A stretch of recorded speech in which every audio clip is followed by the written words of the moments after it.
Donald Trump made some claims that where he said that Gaza could in fact be better than Monaco.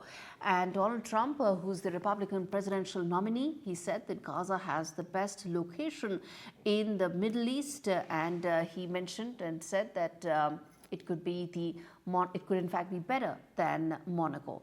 Now, what we're talking about is not exactly what Donald Trump said, but more importantly, where do the two presidential nominees really stand on the Israel-Hamas war? Where is it headed? What is their larger Middle East policy?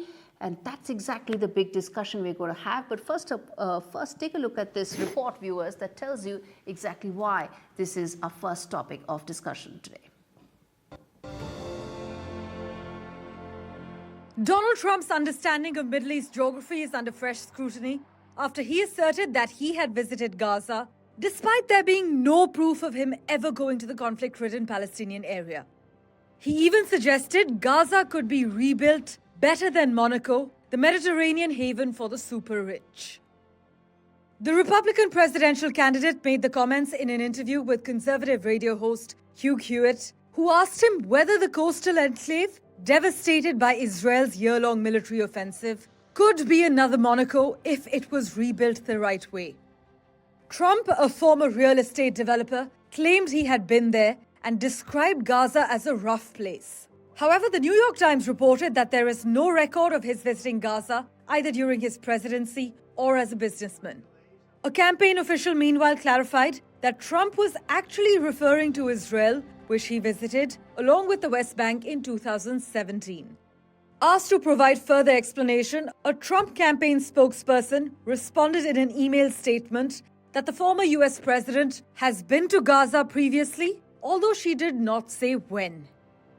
Trump's comments on Gaza's potential echo those made by his son-in-law, a former advisor and Middle East envoy during his presidency, who was criticized for describing waterfront property in the territory as very valuable and suggesting that Israel remove civilians while cleaning it up. More than 40,000 Palestinians have been killed and at least 75% of the enclave's population of 2.3 million displaced. The United Nations and World Bank have estimated the cost of rebuilding Gaza's critical infrastructure in April at $18.5 billion. Trump has repeatedly attempted to paint himself as Israel's protector during his campaign, claiming the October 7 attacks would not have happened if he were in office. But the Republican presidential nominee has also drawn accusations of anti-Semitism by saying that Jewish voters would have a lot to do with the loss if he were to suffer a defeat in next month's election. Parmeshwar Bava for NDTV World. Okay, so Trump may have or may not have gone to Gaza. It may or may not be the Monaco, or even better than that. But what does this mean for the Middle East policy of the two candidates? That's the big discussion. Professor Andrew Latham, Jonah Blank, as well as Alex Zdan joins me on the broadcast to talk about the three aspects and essentially the three views on this discussion. Let me start with the Republican strategist first. Alex, there are conflicting reports that Donald Trump even went to Gaza. He says he did. The United Nations said he didn't. And there are some reports that indicate maybe he's talking about Israel. Maybe several people listening to this flip-flop would be a tad bit worried about Trump administration and its Middle East policy. Well, I would say to you that no matter where President Trump visited when he was president, and he did go to the West Bank as part of a larger swing through the Middle East in 2017, former President Trump has a record on the Middle East, and it's a positive one. When you look at the Abraham Accords, which normalized relations between Israel, the UAE, and Bahrain, and later also Morocco, this was something that did a lot to promote peace within the Middle East. That continued even in the latter part of his presidency and when he left office. And if an analysis is proven to be correct, a lot of the reasons that Hamas and Iran felt that they needed to strike Israel on October 7th was because powers in the Middle East, including Saudi Arabia, the Sunni powers, were moving closer and closer to Israel. There were potential deals in the works to improve relations between Saudi Arabia and Israel. Flights from Saudi Arabia to Israel had begun. So Donald Trump's record in the Middle East is one of peace and positivity, and that's what he will be pursuing if he returns to the White House in January. Okay, so as I said, the topic of discussion is not whether he went to Gaza or West Bank or Israel or whatever. But the fact is that what is his policy, what is his vision, and what was his record the first time he was in office. And Mr. Blank, respond to what the Republican strategist said, that at the end of the day, the accords that he spoke about did happen during Donald Trump's first tenure. Yes, that's correct. I think we're all in agreement about whether Donald Trump is fully in line with Netanyahu's vision for the region. He is, and I don't think there's any discussion on that point. What gets left out of the equation is the 7 million Palestinians whom both Donald Trump and Netanyahu wish just didn't exist, or at least did not exist where they currently live. Could Gaza become Monaco? I doubt it, but it definitely could not become Monaco with 2 million Palestinians essentially living as war-torn refugees under a brutal military dictatorship, or a military occupation.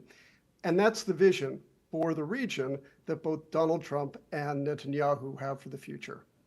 Professor Andrew, where do you see those two candidates as far as their Middle East policy is concerned? Kamala Harris's campaign has been in the past scanty in terms of her vision specifically, but she's come out with some in the last couple of weeks. Where do you see that and compare that to Donald Trump's? Well, I think rather than looking at the two candidates, we need to look at the DNA of the two parties and the way in which they are oriented towards this part of the world. And it's clear to me that the Democrats have a vision which is about, I hate to use the word appeasing, but appeasing Iran as a cornerstone of a regional peace settlement. Whereas Donald Trump and the Republicans have a very different vision, which is containing Iran through the Abraham Accords, for example. Neither of these two visions take seriously the plight of the Palestinian people in Gaza and the West Bank. And that has been convenient for both parties, in fact, until October 7th of last year, to write them out of the equation and simply pursue their different visions of how to achieve peace and stability in the region. But October the 7th has upset that particular apple cart. And now people are going to have to, both parties in the U.S. are going to have to come to grips in a serious way with the future of the Palestinian people in a world in which neither the Palestinians nor the Israelis really welcome the prospect of a two-state solution. Professor Andrew, then let me ask you this. This is a question I would ask you and not any of the two other panelists because they represent one of the two political views. Either of these two candidates will be president-elect in less than a month. And they will then decide what would be the United States' future policy. And where do you see that leading the world to? Because at the end of the day, that will have a very large bearing on how this entire conflict gets resolved or at least gets addressed. Yeah, this conflict is not going to be resolved in the short to medium term. It's going to be managed. And I don't see either of these two parties being well positioned in terms of domestic politics, but in terms of the vision of the people they might bring into their administrations to even manage this conflict very well. I think we can point to the track record of Donald Trump, of whom I am not a big fan, by the way, but I think his administration really made some progress back in the day. Okay. It's unclear, because it's unclear about Vice President Harris's take on these things, but I think the people that she'll bring to the table do share that, I think now, outdated view that placating or appeasing Iran is the way forward. Respond to that, Mr. Blank, that a lot of what Democrats' views, which are actually not policy, but more about an appeasement approach in terms of Iran. Yes, I really disagree with the characterization of Democrats' approach to Iran as appeasement. That's very much not the policy that Barack Obama or President Joe Biden have put in place when in office, and it's not what Kamala Harris intends to put in place. She explicitly said in an interview just this week that she considers Iran to be the foremost adversary of the United States. Let me make clear, I disagree with a lot of Democratic positions, particularly on Gaza and the Middle East. But let's be accurate about what is being put forward. The Democratic strategy towards Iran is one of containment. The Republican strategy, at least as it appears to me, is one of unstrategic military engagement. There really isn't a strategy for a long-term dealing with Iran. Iran's nuclear program was put in a box by President Barack Obama, and Donald Trump reneged on the agreement, and now Iran is closer than ever to a nuclear weapon. Alex, this is a very complex and complicated security calculus, but respond to what many in the Democrat camp have been saying, and they've been saying it publicly, that Donald Trump's campaign and policy doesn't get a handle on how complicated the situation is, and more importantly, how he could be, in fact, pushing Iran closer to getting a nuclear weapon. Well, first, I will say that this is an incredibly complex situation, and that no president or presidential candidate in our lifetimes has been able to articulate a process and a policy that would fix this problem overnight. No one can do it. It's going to be a long struggle to achieve peace in that region, and peace should always be the end goal. The question is, how do we get there? I think the professor made some excellent points about Democrats' relationship with Iran. Iran is a malignant actor in this region and needs to be contained aggressively. That's what former President Trump did in office. Let's not forget, killing Qasem Soleimani, the head of the Revolutionary Guard, who was the chief exporter of terrorism on the planet. He's no longer around because Donald Trump took decisive action, took out Soleimani, and the Iranian response was muted. Quick closing comments, Professor Andrew. You're wearing the hat of being the strategist and not to any of the parties. Quick closing comments about how do you think this is panning out, and more importantly, how big an issue this is in these elections? Well, I don't think it's a hugely consequential issue in this particular presidential election in the United States. Maybe on college campuses it is, but beyond that, not so much.